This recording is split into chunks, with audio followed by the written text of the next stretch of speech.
আমাদের বিডিআররা ছিল সাহসী বিডিআর, যারা প্রতি সন্ধ্যায় সন্ধ্যায় বিএসএফকে চ্যালেঞ্জ করত।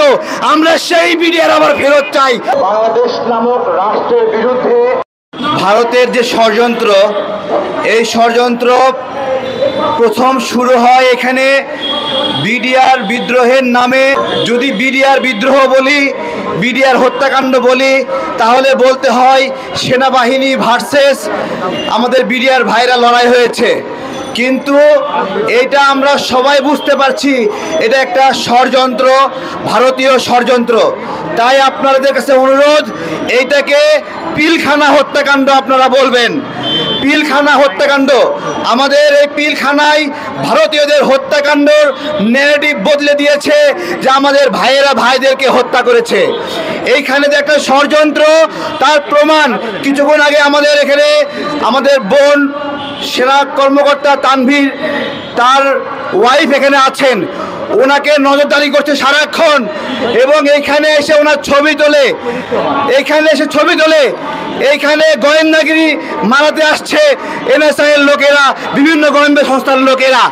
আমি বলবো এরকম কাজ করেন না, আমরা কিন্তু আপনাদেরকে আটকায় রাখবো।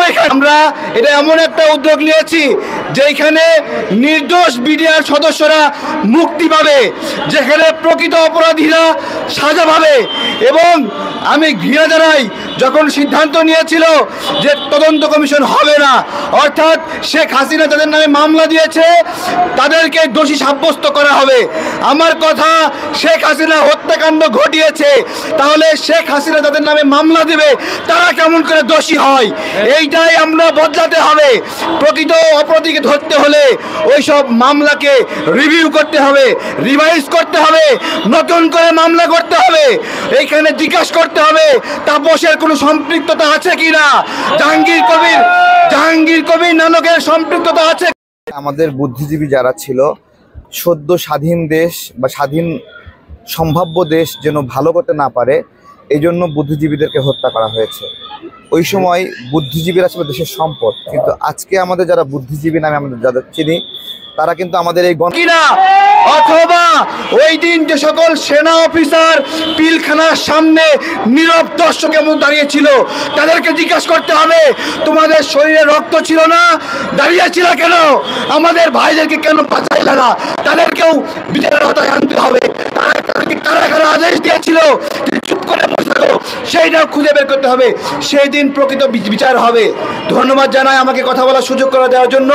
আরও আলোচনা রাখবে তানভীর ভাইয়ের ওয়াইফ, আলোচনা রাখবে অন্যান্য বিডিআর সদস্য বক্তব্য রাখবে, আমাদের সেনা অফিসাররা বক্তব্য রাখবেন। আমি চাই বাংলাদেশের সেনা অফিসার, বিডিআর সদস্য সবাই মিলে ঐক্যবদ্ধভাবে এই যে ষড়যন্ত্র, এটাকে মোকাবেলা করতে হবে। এবং আমাদের বিডিআররা ছিল সাহসী বিডিআর, যারা প্রতি সন্ধ্যায় সন্ধ্যায় বিএসএফকে চ্যালেঞ্জ করত। আমরা সেই বিডিআর আবার ফেরত চাই। এইটা বলে আমার বক্তব্য শেষ করছি। ধন্যবাদ। আগে প্রশ্ন করেছিল পিআর পদ্ধতিতে আসলে আপনার রাজনৈতিক দলগুলোর লাভ, বিশেষ করে ছোট ছোট রাজনৈতিক দলগুলোর লাভ, এই লাভের জন্য তারা পিআর চায়।